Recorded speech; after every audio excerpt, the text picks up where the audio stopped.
자, 오늘은 하나님이 그 다윗과 맺은 언약, 그 언약을 중심으로 해서 주님의 음성에 우리가 함께 귀 기울이고자 합니다.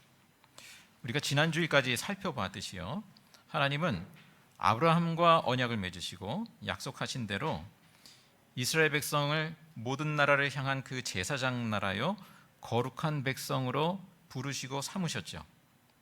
하나님은 하나님의 임재와 또 백성들의 어떤 정결한 삶, 그야말로 그 거룩한 백성으로 살아가도록 하기 위해서 성막을 만들게 하시고, 그리고 제사장과 제사 제도를 두셨습니다.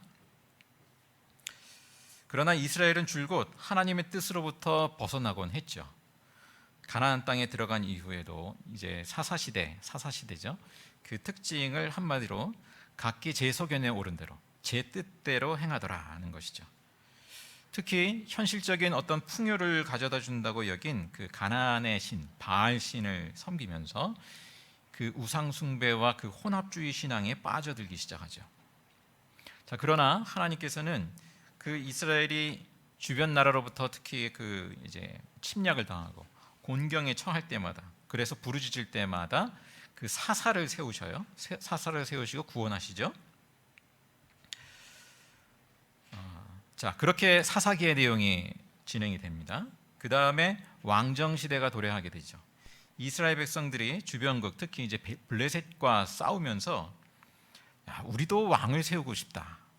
우리도 왕을 세우게 해달라. 그렇게 사무엘에게, 그때 당시에 사사라고 할 수 있는 사무엘에게 요구를 하게 되죠. 자, 우리도 주변 나라들처럼 군사력을 가진 그러한 강력한 왕이 통치하는 나라가 되보자, 이런 것입니다. 자, 그러나 하나님은 그 요구를 기뻐하지 않으셨어요.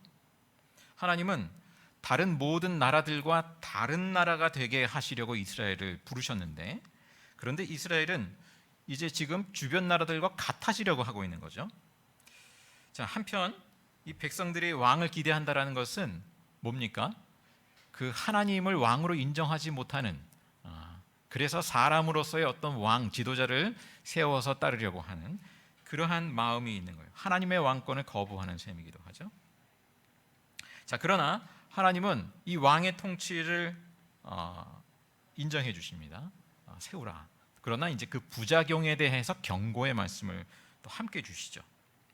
자, 실제로 이스라엘의 그 역사를 보면 그 역대 왕들이 계속해서 그 하나님의 뜻으로부터 멀어지고 우상 숭배하고 불순종하고 그 죄악을 반복하는 역사를 보여줍니다. 몇몇 사람 빼고는. 자, 그 왕들 중에서, 그 여러 왕들 중에서 아주 독보적인 왕이 있죠. 누굽니까? 오늘 주제, 그 다윗을 중심으로 해서 살펴볼 텐데요.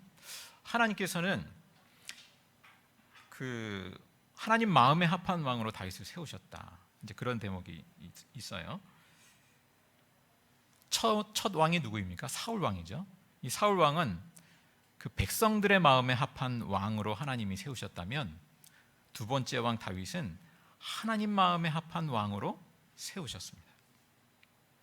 자, 하나님은 다윗의 어떤 점이 마음에 드셨을까? 어떤 점이 마음에 드셨을까? 그 아주 명료하게 나와 있는 대목은 없겠습니다만, 사무엘이 이제 그 내용을 보면 사무엘이 그 하나님의 말씀을 따라서 이새의 집, 다윗의 아버지 이새의 집에 가게 되죠. 거기에 이제 기름 부어 세울 왕이 있다라는 거예요. 차례대로 아들을 보게 됩니다. 맏아들부터. 자, 장남 엘리압을 보고 이 사무엘이 반응하는 장면이 있어요. 주님이 기름 부어 세우시려는 사람이 이 사람이구나 싶었습니다. 야, 이 사람이구나. 그 외모를 보니까 그렇게 막 풍겨오는 거죠. 그런데 그때 사무엘에게 주시는 주님의 말씀이 사무엘상 16장의 내용입니다만 7절에 그런 내용이 있습니다. 너는 그의 준수한 겉모습과 큰 키만을 보아서는 안 된다. 그는 내가 세운 사람이 아니라 나는 사람이 판단하는 것처럼 그렇게 판단하지 않는다. 사람은 겉모습만을 따라 판단하지만 나 주는 무엇을 본다? 중심을 본다. 중심을 본다. 자, 하나님은 다윗의 중심이 마음에 드셨다라는 겁니다. 자, 그러면 다윗의 중심이 어떠했단 말인가요? 그 구체적인 말씀이 없어요.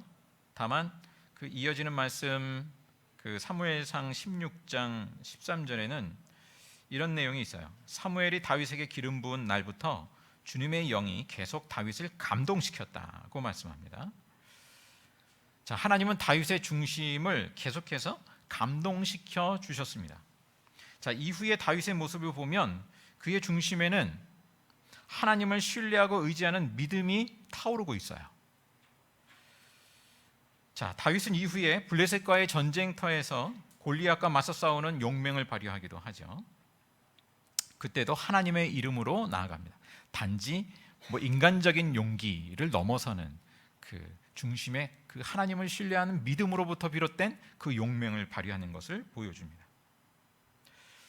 자, 사울에게 오랫동안 또 쫓기기도 하죠. 그때 고난과 죽음의 위험 속에서 하나님을 의지하고 또 주님을 따르고자 하는 그 다윗의 모습이 또 담겨 있죠.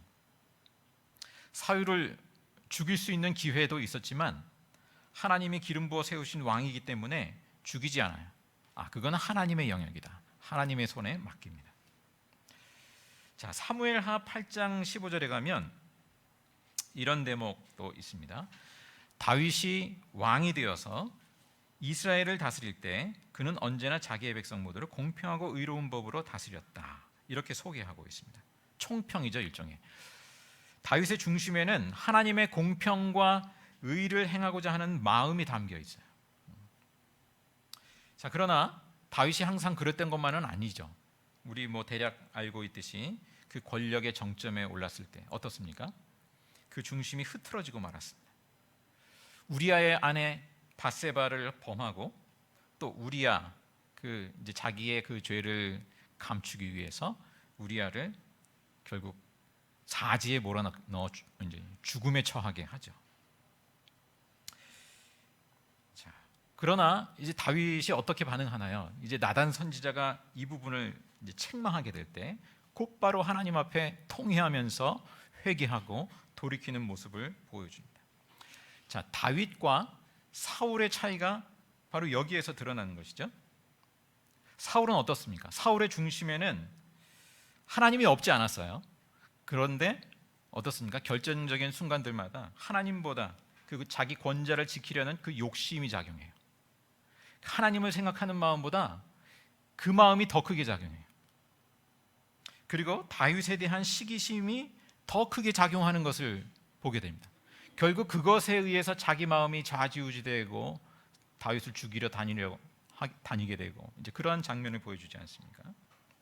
자, 그러나 다윗의 중심에는 하나님께로 돌이키는 믿음이 작용합니다.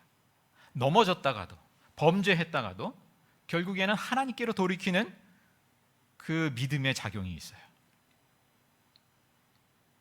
그저께 여러분 잘 아시는 대로 그 서울시장의 죽음, 그 죽음이 제게도 큰 충격이 됐습니다. 그 정확한 내용을 우리가 알 수는 없지만 자신의 어떤 허물로 인해서 이후로 감당할 어떤 부끄러움 그리고 좌절을 아마 감당하기 어려워서 죽음을 택하였는지 모르겠다. 그런 생각을 해봅니다. 우리는 어떤 이의 죽음을 섣불리 단정지어 말할 수는 없죠. 다 경우가 다르고 상황이 다르고 그 심적인 무게가 우리가 다 헤아리기 어려운 점이 있죠. 그러면서도 또 어떤 정치적인 호불호를 떠나서 나름 뜻을 품고 살아온 분들이 어떤 문제의 해결 방식으로 죽음을 선택한 것은 참 안타깝게 다가옵니다. 자, 온 국민이 다 아는 공인이죠.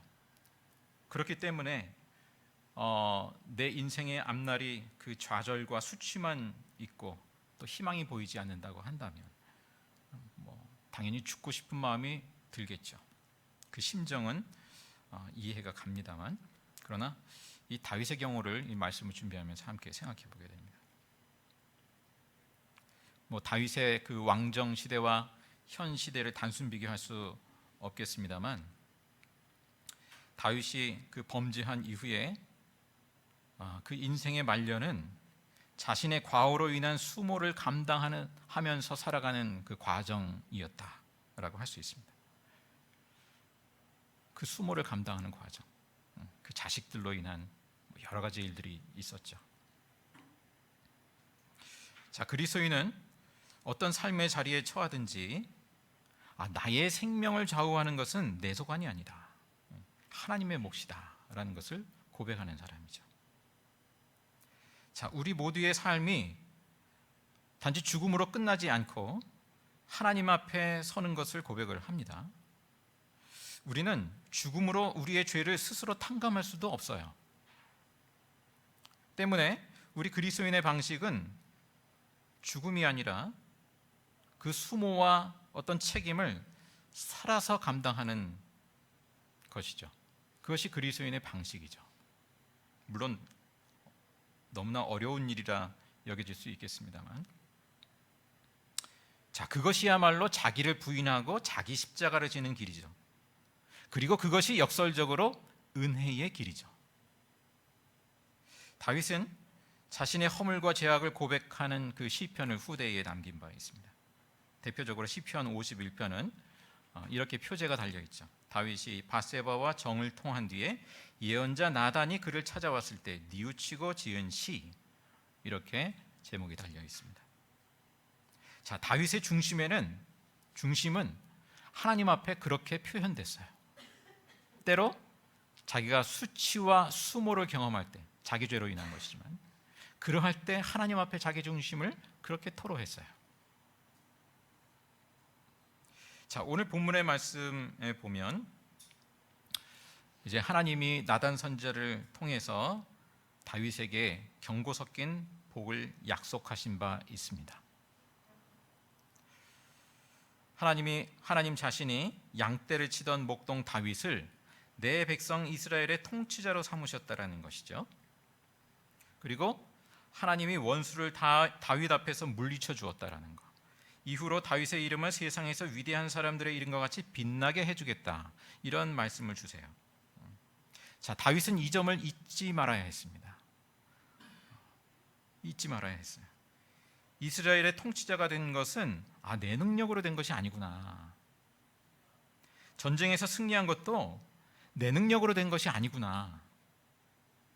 하나님이 승리하게 하셨고 또 양치기 목동이었던 나를 왕으로 세우셨구나.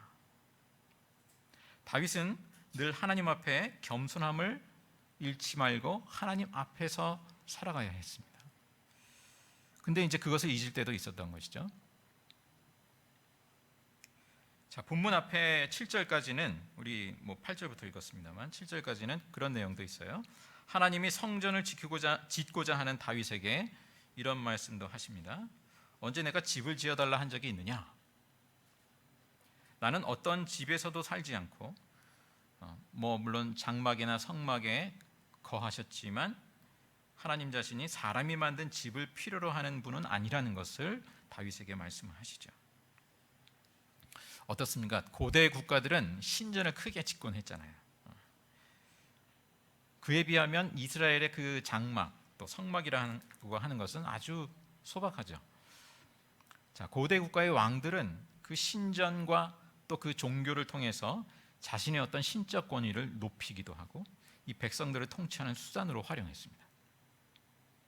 자, 하나님은 성전 짓는 것을 다윗에게는 허락하지 않으세요. 그러면서도 이제 그 솔로몬 때 이제 허락을 하시죠. 아들 솔로몬 때. 그러면서 다윗이 예상하지 못한 놀라운 약속을 하십니다. 오늘 본문 읽은 내용, 이어지는 내용을 보면 무슨 내용이 담겨 있습니까? 이제 사사들을 세워준 때와 달리 너의 집안을 한 왕조로 만들겠다, 이 약속을 하십니다. 사사들은 왕조가 아니죠. 그때그때 세워진 이 지파에서도 뽑고 저 지파에서도 뽑기도 하고 그때그때 달라요. 그런데 이제 대를 이은 왕조를 세우겠다는 거예요. 그뿐만 아니라 15절에 보면 사울 경우와 달리 너의 자손에게는 총애를 거두지 않겠다. 이어지는 16절에 내 집과 내 나라가 내 앞에서 영원히 이어갈 것이며 내 왕위가 영원히 튼튼하게 서 있을 것이다. 사울의 경우는 한 대로 끝나버렸어요. 그런데 이제 다윗의 대는 계속해서 이어질 것이다. 영원히 서 있을 것이다. 이 엄청난 그 말씀을 하세요. 자, 이후로 이 약속을 주신 이후로 나중에 다윗이 우리아의 아내 바세바를 범하고 또 우리아를 사지로 보내서 죽이는 범죄를 저질렀음에도 불구하고 하나님은 다윗과의 언약을 철회하지 않으셨습니다. 자, 다윗의 대를 이은 왕들이 우상 숭배와 불순종의 죄악이 누적되어 이제 징계도 하시고 예루살렘과 성전이 그 멸망당하도록 할지언정 하나님의 약속은 철회되지 않습니다. 하나님은 다윗의 왕조가 결국에는 다윗의 자손으로 오신 예수님을 통해 영원하게 하셨습니다. 자, 신약의 마태복음으로 시작하면서 그 첫 구절이 무엇입니까? 예수님의 계보를 소개하는 것으로 예수 그리스도의 그 복음의 이야기를 시작하고 있죠.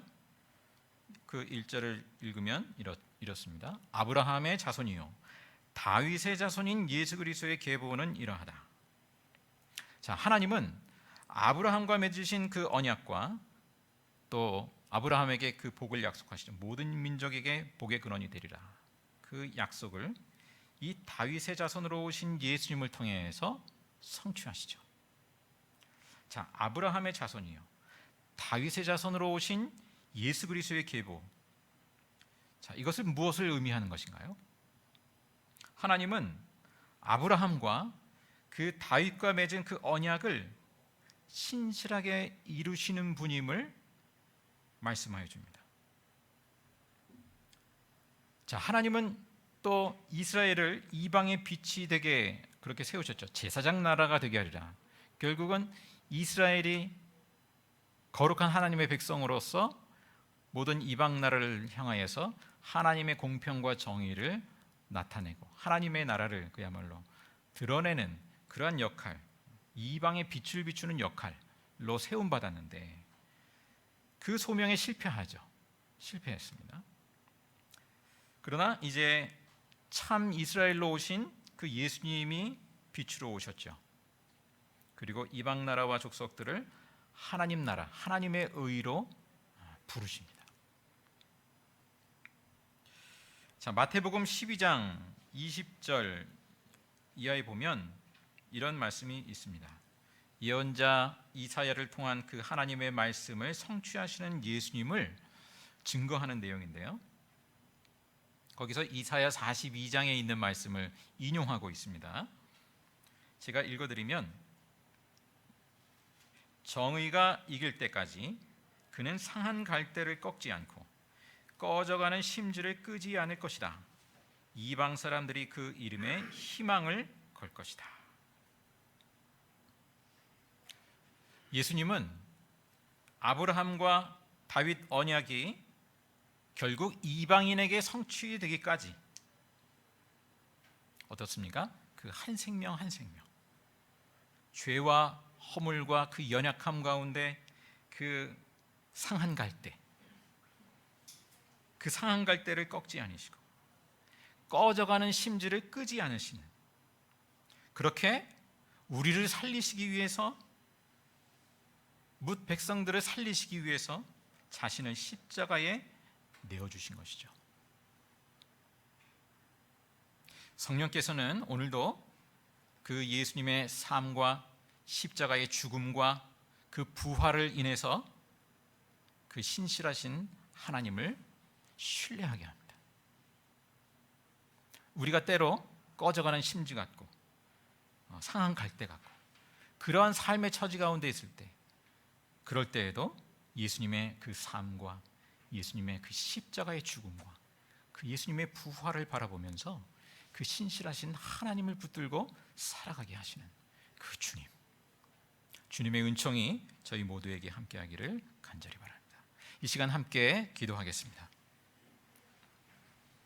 다 함께 작은 소리 내어서 기도할 텐데요. 그 언약의 말씀을 성취하시는 우리가 예수 그리스도의 복음을 우리가 더 깊이 알고 그 예수님의 삶과 죽음과 부활을 통해서 신실하신 하나님을 저희들이 더 알고 고백하고 살아가게 하여 주옵소서. 위해서 함께 기도하겠습니다. 사랑의 주 하나님, 감사합니다. 저희들 오늘도 성삼위 하나님을 예배하는 자로 부르시는 주님, 아브라함과 다윗의 자손으로 오신 예수 그리스도의 복음을 저희들이 이 시간 함께 생각합니다. 주님, 저희들이 더욱 눈뜨게 하시고 바라보게 하시고 그 예수 그리스도의 복음 안에서 굳건히 서게 하여 주옵소서. 주님, 상한 갈 때도 꺾지 않으시고 주님, 꺼져가는 불 끄지 아니하시는 그 예수님의 그 신실하신 사랑과 그 은혜와 그 십자가와 부활의 그 능력과 소망이 우리 가운데 더욱 충만하게 하여 주시옵고, 오직 주님께 우리의 시선을 두고 굳세게 살아갈 수 있도록 인도하시고, 또 이 시대 가운데 많은 낙심과 절망과 좌절 가운데 있는 이들이 오직 예수님 안에서 참 소망을 얻고 다시 서게 하여 주옵소서. 그러한 믿음과 소망과 복음의 통로로 저희들을 더욱 넉넉히 사용하여 주옵소서. 이어서 주님 가르친 기도로 함께 기도하오니, 하늘에 계신 우리 아버지, 아버지의 이름을 거룩하게 하시며 아버지의 나라가 오게 하시며 아버지의 뜻이 하늘에서와 같이 땅에서도 이루어지게 하소서. 오늘 우리에게 일용할 양식을 주시고 우리가 우리에게 잘못한 사람을 용서하여 준 것 같이 우리 죄를 용서하여 주시고 우리를 시험에 빠지지 않게 하시고 악에서 구하소서. 나라와 권능과 영광이 영원히 아버지의 것입니다. 아멘.